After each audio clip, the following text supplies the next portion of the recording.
Educação à distância, mudando realidades.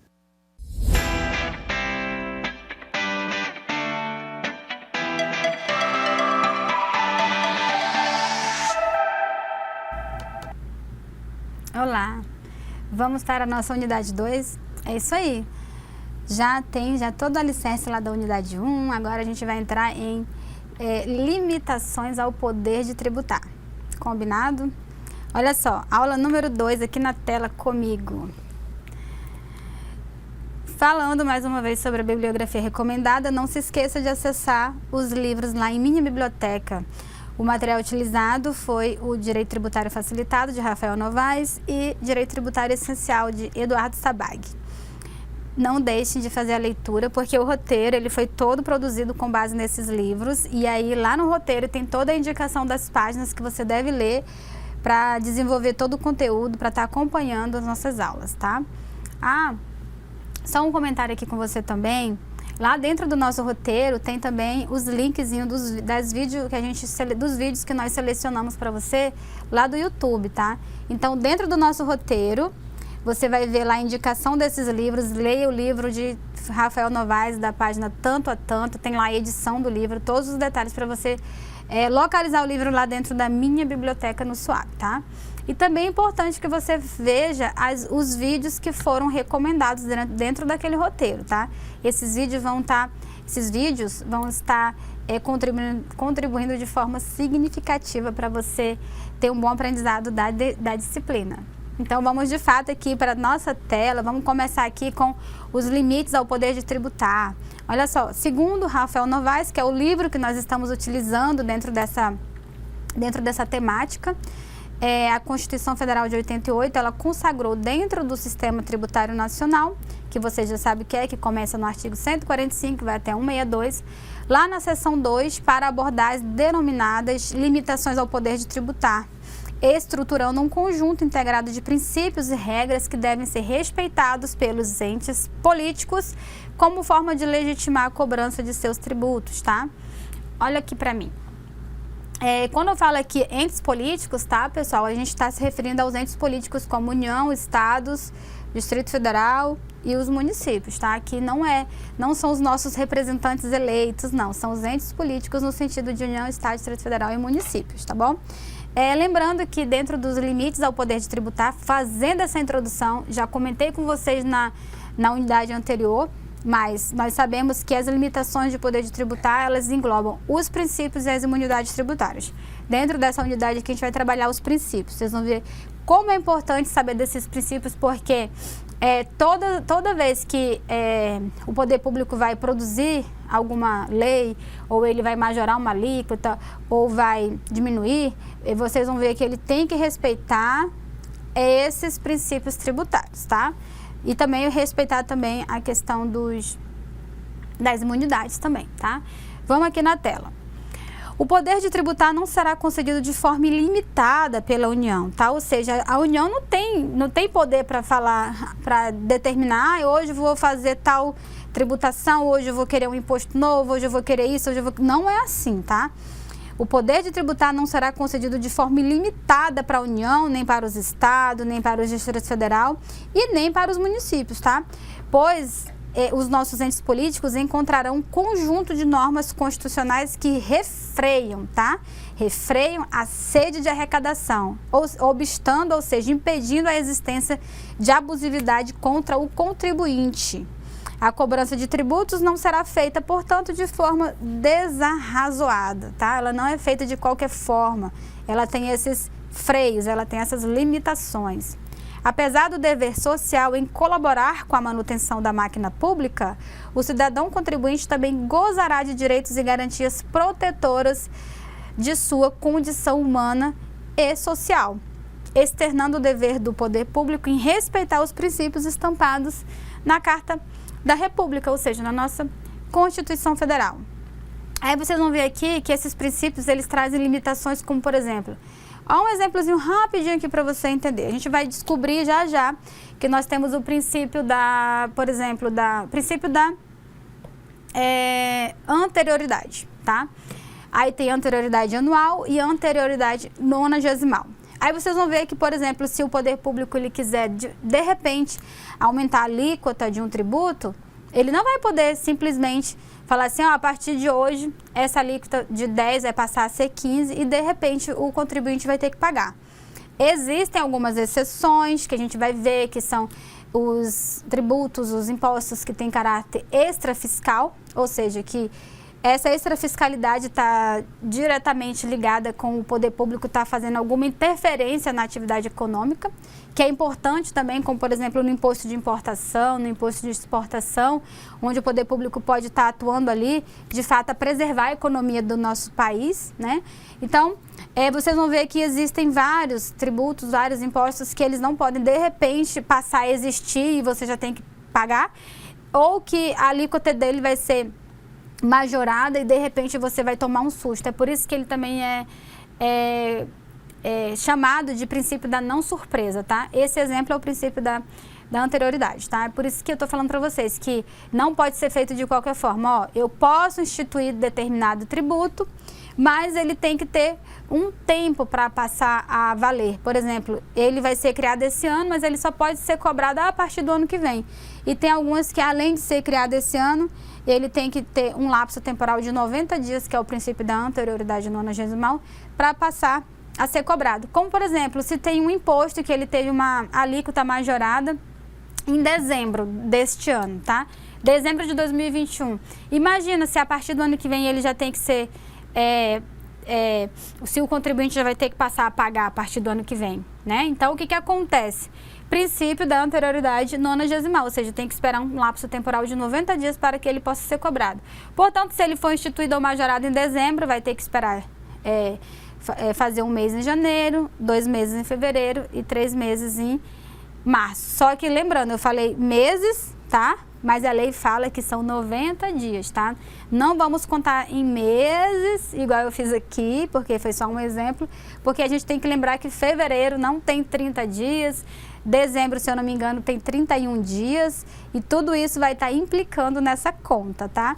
Então, aqui é só um exemplozinho para vocês entenderem que o poder público ele não pode fazer de qualquer jeito, que tem vários princípios, várias regras que devem ser respeitadas para que possa existir a majoração ou a criação de um novo tributo. Perfeito? Vamos aqui na tela. Aí a gente vai conversar com vocês agora sobre os princípios constitucionais tributários. Eu trouxe para vocês aqui alguns, né, que são os que eu entendo ser mais pertinentes para vocês aqui dentro da gestão pública, tá? Que é o princípio da legalidade, o princípio da anterioridade tributária. Dentro desse princípio da anterioridade tributária, nós temos a anterioridade anual e a nonagesimal, que foi no exemplo que eu utilizei agora há pouco. Temos o princípio da isonomia tributária, o princípio da irretroatividade, o princípio da vedação ao confisco e o princípio da não limitação ao tráfego de pessoas e bens, ressalvadas a cobrança de pedágio. Vamos falar sobre cada um deles? Vamos lá. Vamos começar com o princípio da legalidade tributária, que ele está lá no artigo 150, inciso 1º da nossa Constituição Federal, que fala o seguinte: é vedada à União, aos Estados, ao Distrito Federal e aos municípios exigir ou aumentar tributo sem lei que o estabeleça.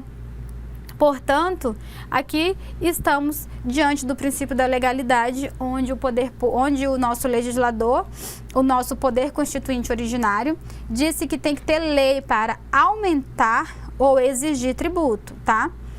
Aí, eu posso dizer para você que a criação ou majoração da carga tributária necessita, como regra, da edição de lei e, valendo-se da máxima do paralelismo das formas, os casos de extinção e redução também estariam sob o manto da reserva legal, que está lá no artigo 97, nos incisos 1 e 2 do CTN. Pessoal, por que tem que também, tanto para aumentar como exigir aumentar tributo, tem que ter uma lei para alicerçar essa exigência e também para reduzir, tá? Tanto para a majoração como para a extinção de um tributo, é necessário que tenha também uma lei. Por quê? Porque o poder público simplesmente não pode, do nada, a partir de hoje esse tributo não existe mais. A partir de hoje nós vamos reduzir a carga tributária ou reduzir uma alíquota de um tributo. Não pode, porque o nosso administrador, ele só pode fazer aquilo que está previsto em lei. Tanto para aumentar como para reduzir, ele não pode, tá? Então, por que não pode? Imagina se da cabeça dele ele vai simplesmente determinar, a partir de hoje não precisa mais. É óbvio que ele não pode fazer isso, né? Porque isso implica numa redução de toda a tributação que vai estar entrando para os cofres públicos e automaticamente vai estar refletindo na nossa sociedade. Portanto, ele não pode simplesmente, ao seu bel prazer, falar que vai ter mais ou que vai ter menos. Tudo tem que estar estampado na lei, porque a nossa administração pública não pode fazer nada que não esteja descrito em lei. Que é diferente das pessoas civis comuns, que nem tudo, porque temos aquele já o ditado que diz assim, né? Para nós particulares, tudo que não está proibido é permitido. Já para o administrador público, não. Tudo aquilo que não está escrito, para ele é proibido. Para a gente é o contrário. Se não está proibindo é porque pode. E para ele é o seguinte, se não está proibindo, também não pode. Então, é exatamente assim. Para a gente seria uma coisa que seria possível, para eles não pode. Tudo tem que estar determinado em lei, fazendo homenagem ao princípio da legalidade. Vamos aqui para a tela. Nós temos algumas exceções, tá, pessoal? Essa imagem eu trouxe para vocês lá do livro do Rafael Novaes. Nós temos exceção ao princípio da legalidade, que está lá no artigo 150, inciso 1, tá? Olha só, para criação e extinção, majoração e redução de tributos, tem que ter lei. Só que o que tem... Quais são as exceções? As alíquotas, né? Olha só, o imposto de importação, o imposto de exportação, o IPI, que é o Imposto sobre Produtos Industrializados, e o IOF, que é o Imposto sobre Operações Financeiras, eles podem ter as suas alíquotas majoradas ou reduzidas por atos do Poder Executivo. Quando a gente fala de lei, pessoal, nós estamos falando de Poder Legislativo, tá? Quando a gente fala de ato do Poder Executivo, pode ser, por exemplo, por decreto. Não precisa necessariamente ser por uma lei. Mas tem que ter um documento legal, que seria, no caso, o decreto, tá? E aí nós temos também a CID Combustível, que é a Contribuição de Intervenção no Domínio Econômico, CID Combustíveis, lá do artigo 177, no parágrafo 4º, inciso 1, a linha B da Constituição Federal também, que pode ser alterada por ato do Poder Executivo, tá? Definição de prazo aqui, ó, no artigo 160 do Código Tributário Nacional, tá? E nós temos também aqui a obrigação acessória. Vocês vão ver já, pessoal, que temos as obrigações acessórias, que são aquelas que são basicamente o dever de fazer a escrituração nos livros, o dever de manter a documentação em dia, de emitir notas, tá? Tudo isso é obrigação acessória. E nós temos a obrigação principal, que a obrigação principal é de fato o pagamento do tributo. A obrigação acessória são aquelas de manter toda a documentação em dia, produzir livros e aquelas atividades que geralmente são feitas pelo contador da empresa, né? E aí temos também a questão da atualização monetária, tá? Que também ela é diretamente ligada a ato do Poder Executivo, tá? E também as alíquotas aqui também do ICMS combustível, que é o Imposto sobre a Circulação de Mercadorias e Serviços, que está lá no artigo 155, no parágrafo 4º, inciso 4º da Constituição Federal.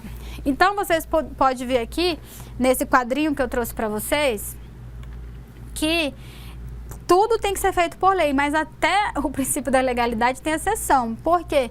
Porque vários atos nesses impostos de caráter extrafiscal, no caso aqui, que são esses atos que o poder público tem uma forma de estar fazendo alguma intervenção na atividade econômica do país ou do Estado, pode ser feito por meio de ato do Poder Executivo, como, por exemplo, o decreto, tá?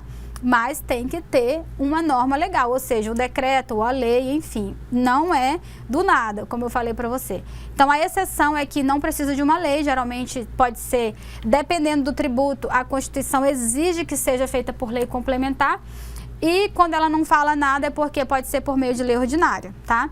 A diferença entre a lei complementar e a lei ordinária está basicamente no quórum para a elaboração lá no seu processo legislativo. Quando o Congresso Nacional vai estar elaborando uma lei, existe um quórum, tá? Que é necessário. Então, quando uma lei ordinária vai ser aprovada, se ela tiver 50%, quando uma lei ordinária vai ser aprovada, geralmente 50% mais um dos presentes, tá? Já pode votar e a lei passa a ter validade, se ela for aprovada, no caso. E a lei complementar, não, ela tem uma exigência maior no quórum para aprovação. Não é só dos presentes, tem que ver quantos representantes eleitos tem ali, no caso, no Congresso, e tem que ser no mínimo a metade deles mais um, e não a metade só de quem está ali, tá? Então, tem esse processo legislativo, a diferença da lei ordinária para a lei complementar está basicamente no quórum para elaboração, onde o quórum de votação da lei complementar, ele é mais exigente do que uma lei ordinária, combinado? Tem um videozinho também que eu posso recomendar aqui para vocês, um videozinho da AGU Explica. Vocês podem colocar lá no YouTube. A AGU Explica lei ordinária versus lei complementar. É um vídeo bem bacaninha, bem legal, ele tem uma animação bem bacana, onde você vai poder estar assistindo. E eles explicam com bastante detalhe sobre a diferença da lei ordinária para a lei complementar. Mas voltando aqui para a nossa aula, eu quero contar para você que alguns tributos eles podem ser criados por lei ordinária e outros necessariamente a Constituição Federal exige que seja feito por meio de lei complementar, tá certo? Então, e a diferença tá aí, às vezes não é feito por lei e alguma majoração vai estar fazendo exceção ao princípio da legalidade, se referindo à questão das alíquotas que podem ser alteradas, majoradas ou diminuídas por ato do Poder Executivo, ou seja, no momento que ele quer fazer uma intervenção na atividade econômica, por exemplo, o poder público está vendo que estão importando muito um determinado produto, está entrando muito produto no país. Aí o que ele faz? Ele aumenta aquela alíquota que é para o produto ficar mais caro, para não entrar tanto no país, porque ele quer estimular o consumidor a comprar o produto nacional.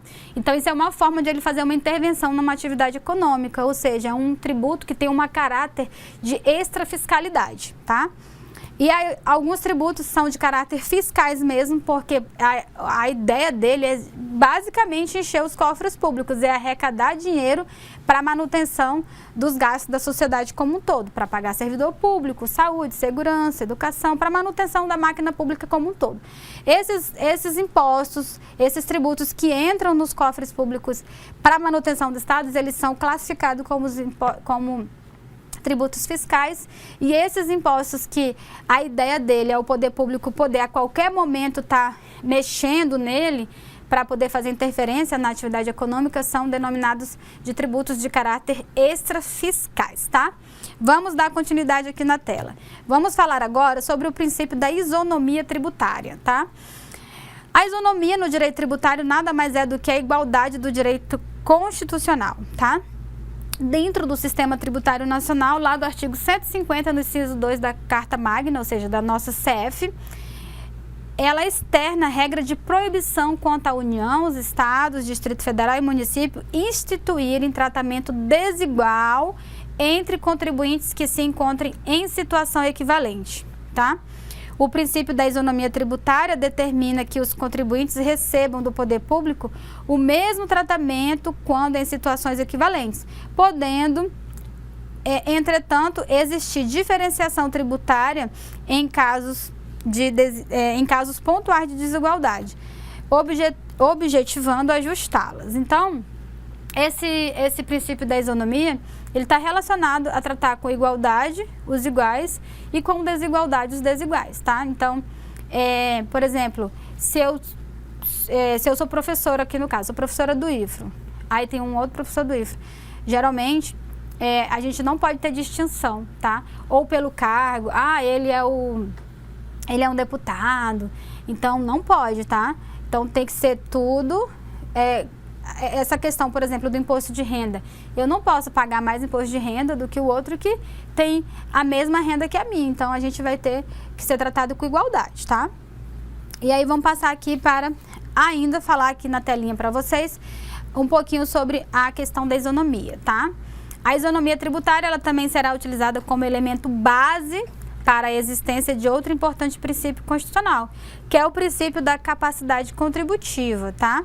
Ou seja, Sempre que possível, os impostos terão caráter pessoal e serão graduados segundo a capacidade econômica do contribuinte, facultando a administração tributária, especialmente para conferir efetividades a esses objetivos, identificar, respeitados os direitos individuais nos termos da lei, o patrimônio, os rendimentos e as atividades econômicas do contribuinte, tá?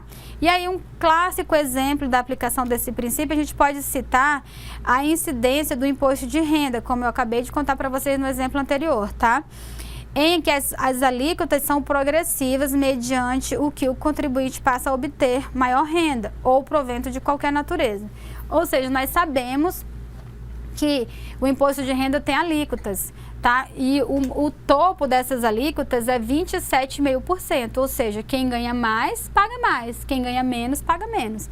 E aí existe uma tabelinha com esses percentuais, onde a gente vai saber que quem vai pagar 27,5% e quem vai pagar menos. Isso vai depender do quanto a pessoa ganha. É por isso que ele é a gente pode dizer que o imposto de renda ele é um imposto progressivo, porque tem diferenciação de alíquota em relação a quem ganha mais.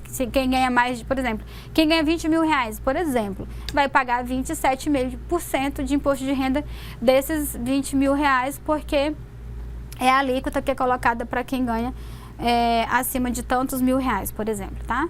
E aí, é por isso que a gente chama de progressivo, porque ele tem alíquotas diferenciadas conforme o que a pessoa vai ganhando. Vamos dar continuidade aqui. Vamos falar aqui na telinha para vocês sobre o princípio da segurança jurídica, tá? Esse princípio da segurança jurídica, ele vem como um elemento norteador, tá? Ele tem características, tá? Olha só, o princípio da segurança jurídica relaciona-se com o desdobramento de 3 específicas regras em favor dos contribuintes, quais sejam a irretroatividade, a anterioridade anual e a anterioridade nonagesimal, tá? A segurança jurídica reside, portanto, na aplicação de novas cargas tributárias apenas aos fatos geradores futuros e concedendo prazo razoável para sua incidência. É isso mesmo, tá? Olha só, aquele exemplo que eu falei para vocês, o princípio da anterioridade, o princípio da anterioridade nonagesimal e o da irretroatividade. A gente vai ver já já que quando um tributo tem uma alíquota majorada agora, ou se ele foi criado agora, ele não pode ser aplicado em fatos pretéritos, é só dali para frente. E da mesma forma que dali para frente ele pode ser cobrado, ele tem que seguir algumas regras de esperar o tempo devido para ser cobrado, para o contribuinte não ser pego de surpresa, que é o princípio da anterioridade anual e nonagesimal, tá? Vamos lá, vamos seguir aqui porque nós temos um tempo para a gente conseguir abordar todo esse assunto dos princípios, tá? Vamos falar um pouquinho sobre o princípio da irretroatividade tributária, tá? Que ele está lá no artigo 150, inciso 3º da nossa Constituição Federal, que diz que é vedada à União, aos estados, ao DF e aos municípios cobrar tributos em relação a fatos geradores ocorridos antes do início da vigência da lei, que os houver instituído ou aumentado. Qual o objetivo? O objetivo é proibir que o poder público crie um novo tributo ou realize a majoração de uma carga tributária já existente e queira exigir-lhes o pagamento sobre situações anteriores à própria lei, tá? Quando se quer existir a vigência da norma, ou seja, se aquela vigência, se não existir aquela lei, o poder público não pode cobrar, ele só vai poder te cobrar dali para frente. O que você fez dali para trás, não tinha uma lei que dizia que ia ser daquele valor, portanto, dali para trás você não tinha praticado aquele fato gerador que ensejava nessa nova lei, tá? Apesar de não se encontrarem previstas expressamente no dispositivo constitucional, as hipóteses de redução da carga tributária também respeitam o princípio da irretroatividade, tá? E ressalte-se ainda, tá? Que esse princípio da irretroatividade não comporta exceções relativas aos tributos, de modo que toda modificação só será aplicável aos próximos fatos geradores. Ou seja, todas as situações que o poder público criar uma lei agora ou aumentar um tributo agora, é dali para frente, jamais ele vai poder cobrar de fatos ocorridos anteriormente. Combinado? Vamos aqui na tela para a gente conseguir abordar ainda o nosso conteúdo de forma que não fique tão cansativo para o aluno, tá? Vamos falar ainda agora sobre o princípio da anterioridade tributária. Já usei como exemplo, tá? O exercício financeiro, tá?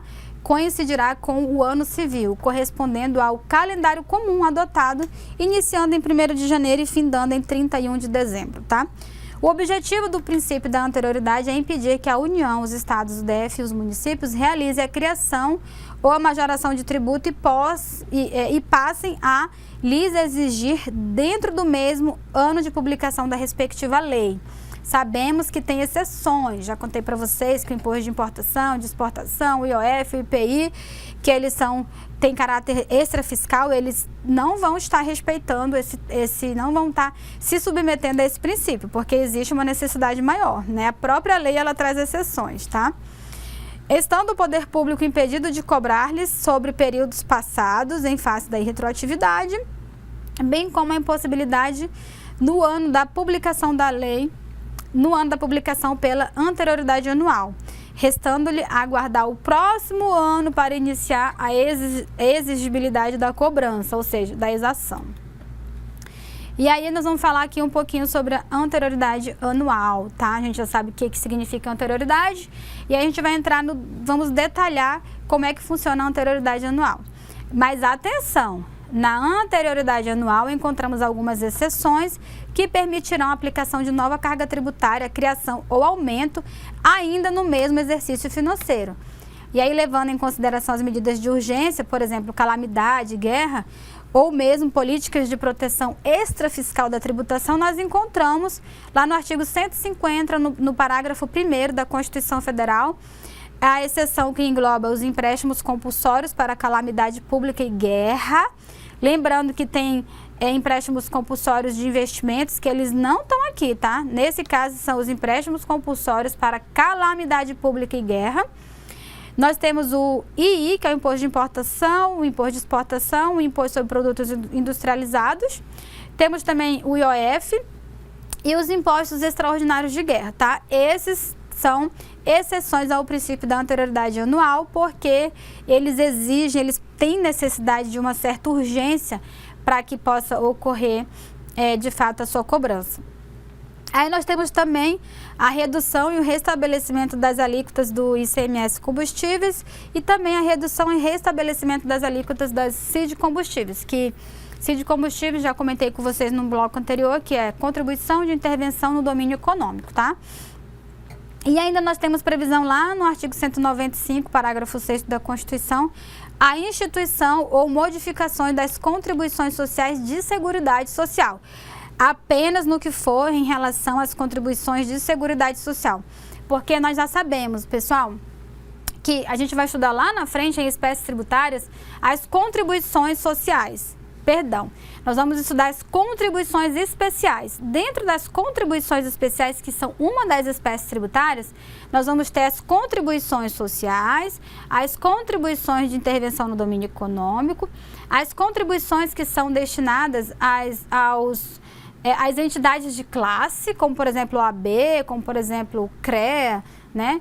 E também nós vamos ter a contribuição de iluminação pública, tá? Então, nós temos espécie, dentro dessa espécie nós temos algumas ramificações, tá? Então, aqui, dentro da exceção, do que eu estou conversando para vocês sobre a exceção ao princípio da anterioridade, são as contribuições da Seguridade Social. Combinado? Vamos aqui na tela. E agora a gente vai falar do princípio da anterioridade nonagesimal, ou seja, 90 dias. Não confundir com 3 meses, tá? Lembrando que tem que ser contado em dias. Esse princípio determina que a União, os estados, o Distrito Federal e os municípios, que eles não podem exigir a criação ou aumento de tributos antes de transcorrido 90 dias da data em que tenha sido publicada a respectiva lei. Lembrando também que esse tributo vai ter exceção, tá? Porque existem alguns tributos que precisam precisam desconsiderar alguns prazos, tá? Aqui na tela, ó, o motivo para esse acréscimo foi bem simples. Apenas a regra da irretroatividade e anterioridade anual não conseguiam consagrar a verdadeira segurança jurídica. Por exemplo, se o tributo fosse criado ou majorado no dia 17 de dezembro, já seria ele exigível no dia 1º de janeiro, não é isso? Vocês conseguem perceber o exemplo que eu dei para vocês agora há pouco? Quando ele respeita o princípio da anterioridade anual, ele não pode ser cobrado no mesmo ano em que ele foi criado ou aumentado. Ou seja, ele precisa esperar o ano que vem. Mas e se os nossos legisladores, as nossas Assembleias Legislativas, o Congresso Nacional, a nossa Câmara de Vereadores, vai lá, cria um tributo novo ou majora um tributo e aí ele vai lá e faz isso em dezembro. E aí, se ele fez lá no dia 17 de dezembro, agora no dia 1º de janeiro já tem, o contribuinte já tem condição de pagar? Ou seja, não deu nem 2 semanas de que a lei foi instituída, né?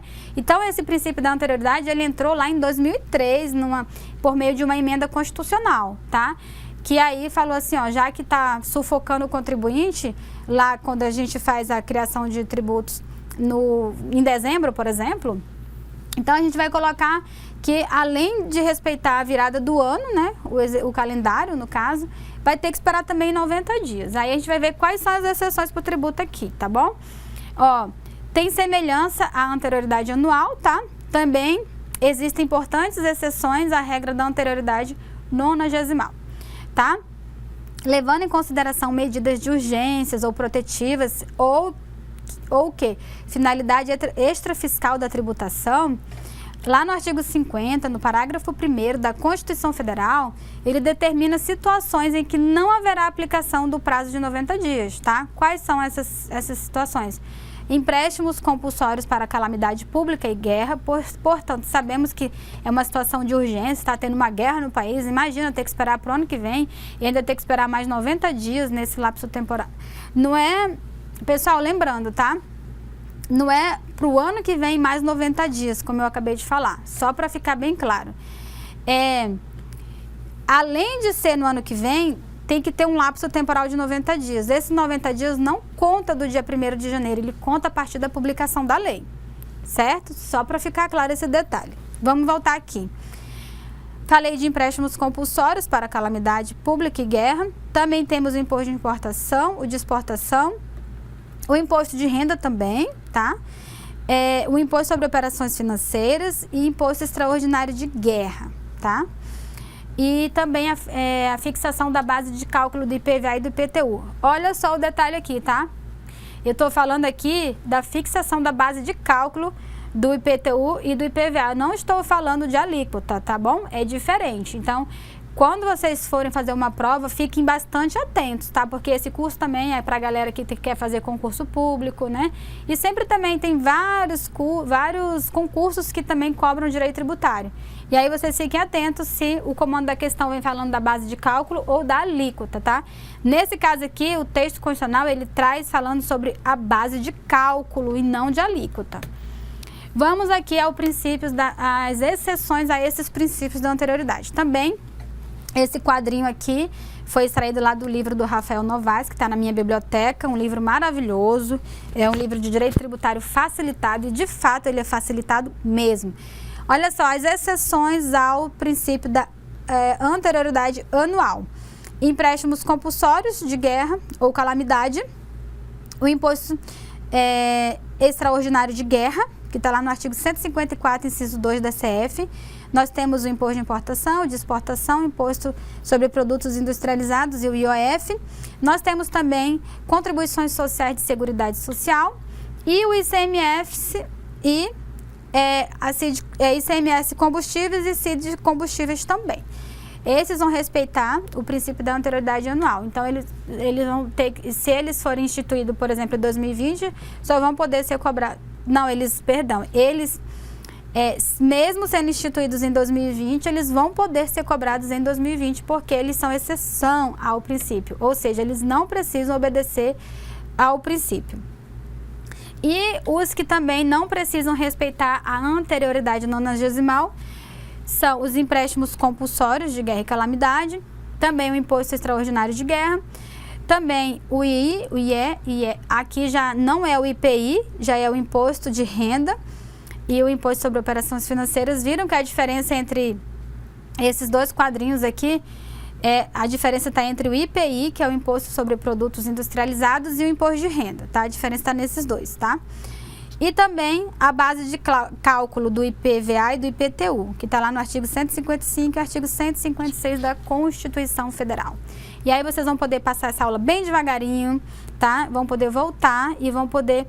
Essa tabela é de extrema importância para vocês. Vocês precisam saber quais são os tributos que não precisam respeitar o princípio da anterioridade anual e nonagesimal.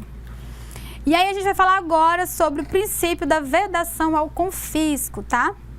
Olha só, conforme estabelece o artigo 150, lá no inciso 4º da Constituição Federal, é proibido, é vedado, é defeso à União, aos Estados, Distrito Federal e município instituir tributo com efeito confiscatório. É isso mesmo, gente, o confisco ele é proibido no Brasil. Tá? E a ideia é evitar a utilização da elevada carga tributária que retire esse direito, tá? E também o dever de o dever de colaborar com a manutenção da máquina pública não pode ser utilizado como fundamento para conceder aos entes políticos, ou seja, a União, os estados, DF, município, o direito de retirar a riqueza da população sem respeito aos parâmetros mínimos, tá? E ainda partindo dentro desse contexto da vedação ao confisco, o Supremo Tribunal Federal entende que a análise do efeito confiscatório da tributação não será realizada utilizando-se apenas uma espécie tributária, mas sim verificando todos os tributos suportados pelo contribuinte a um mesmo ente político tributante, tá? Quando o STF fala isso aqui, ele fala assim, que essa análise não vai ser feita em um tributo isolado. Se só esse tributo aqui, ele está tendo uma carga tributária que não pode ser suportada pelo contribuinte, tá? Na verdade, ele vai ter que ser analisado como um conjunto dentro de todos os tributos que são cobrados pelo aquele ente. Ou seja, todos os tributos que são cobrados ali pela União, ou todos os tributos que são cobrados ali pelos municípios, pelo Estado, por exemplo, tá? Então, aqui a análise não é de todos os entes juntos cobrando daquele determinado contribuinte, não. São todos os tributos que um ente cobra de um determinado contribuinte. Combinado? Esse é o entendimento do STF a respeito da questão da vedação ao confisco. Vamos dar continuidade aqui na nossa telinha. Vamos falar agora sobre o princípio da não limitação ao tráfego de pessoas e bens e a ressalva do pedágio. Tá lá no artigo 150, inciso 5º da CF, determina proibição aos entes políticos em estabelecer limitações ao tráfico de pessoas ou bens por meio de tributo interestaduais ou intermunicipais, ressalvada a cobrança de pedágio pela utilização de vias públicas conservadas pelo poder público, tá? Ou seja, a União, os estados, o DF e municípios não poderão utilizar os tributos como forma de impedir a locomoção de pessoas e bens no nosso país.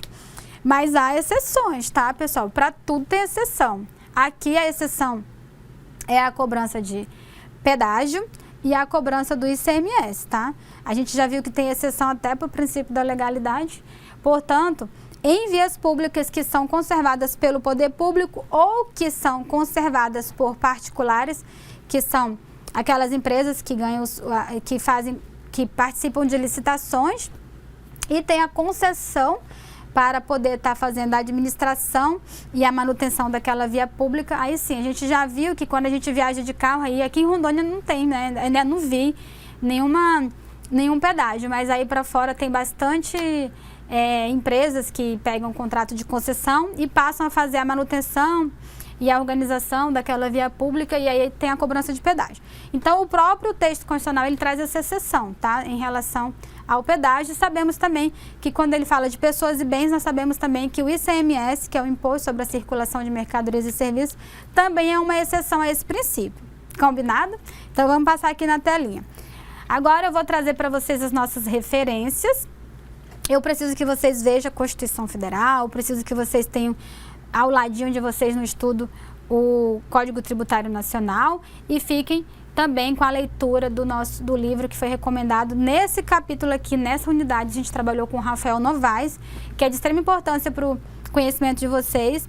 Eu espero que vocês tenham gostado. Aqui A gente poderia falar ainda, por exemplo, ao princípio da uniformidade geográfica, que ele é relacionado apenas à União, onde a União não pode fazer distinção entre as regiões do país, mas também tem as exceções também. E só que eu não trouxe para vocês porque eu trouxe os principais, os que mais caem em prova de concurso público são esses, tá? E vocês podem estar lendo todos esses princípios também lá nessa bibliografia recomendada, tá bom?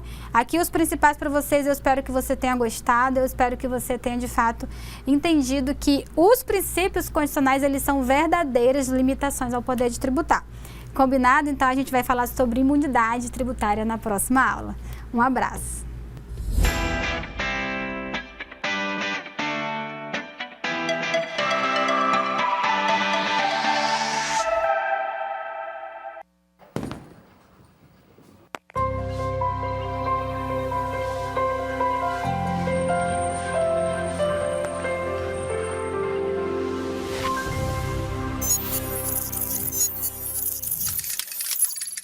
Educação à distância, mudando realidades.